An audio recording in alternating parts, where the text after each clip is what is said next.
Go ahead, Jan.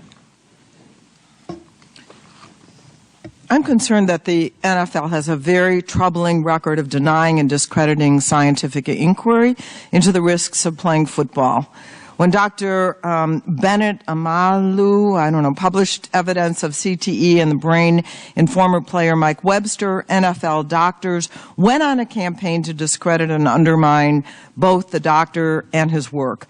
League doctors went so far as to demand a retraction of Dr. Amalu's peer-reviewed research. For the next 14 years, the NFL pursued a strategy of vehemently denying the mounting scientific evidence of CTE in former players.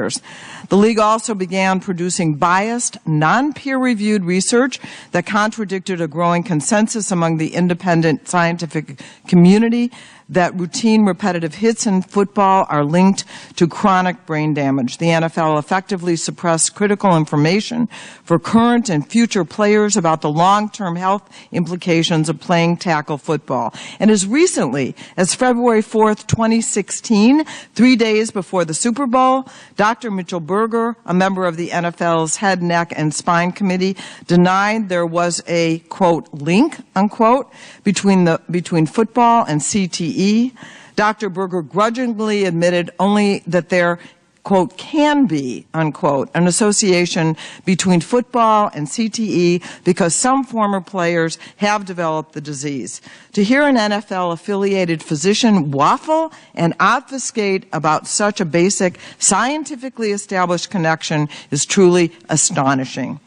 And some may want to claim that the league has turned a corner. They may highlight the NFL's rule change and the neurotrauma specialists on the sidelines at every game. They point to funding the NFL has committed toward reducing and managing concussions. I want to ask about that too. ESPN said there was some change in that. Anyway, as laudable as such initiatives may be by focusing on concussions, the NFL is peddling a false sense of security. Football is a high-risk sport because of the routine hits, not just diagnosable concussions.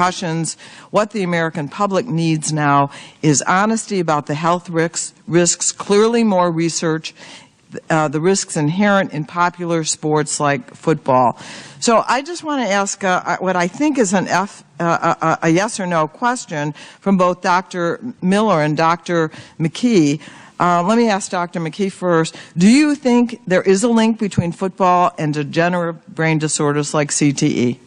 I unequivocally think there's a link between playing football and CTE. We've seen it in 90 out of 94 NFL players whose brains we've examined. We've found it in 45 out of 55 college players and 6 out of 26 high school players.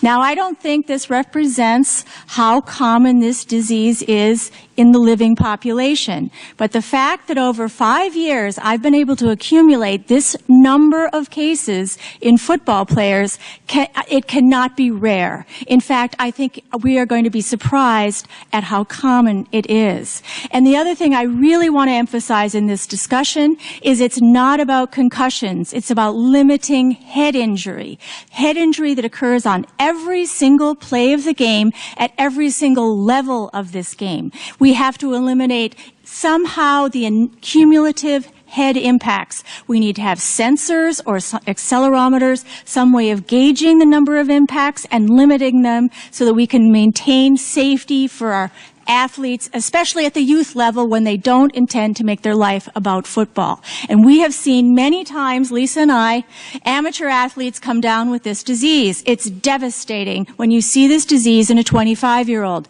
I don't think it's common, but we've seen it over and over and over. It cannot be rare. To me, what our job is as American citizens is to maintain the health of these young athletes for the entirety of their life. And if there's something we can do to limit this risk, it needs to be done immediately. Thank you. Mr. Miller, do you think there is a link between football and degenerative brain disorders like CTE? Well, certainly Dr. McKee's research shows that a number of retired NFL players were diagnosed with CTE. So the answer to that question is certainly yes, but there's also a number of questions that come with that. What's the incidence and prevalence? Right. Is there a link? Yeah. Because we feel Sure. that, or I feel that, that was not the unequivocal answer 3 days before the Super Bowl by Dr. Mitchell Berger. Well, I'm not going to speak for Dr. Berger. Except you're speaking for the NFL, right? You asked the question as whether I thought there was a link, and I think certainly based on Dr. McKee's research, there's a link because she's found CTE in a number of retired football players. I think that the broader point, and the one that your question gets to, is what that necessarily means and where do we go from here with that information.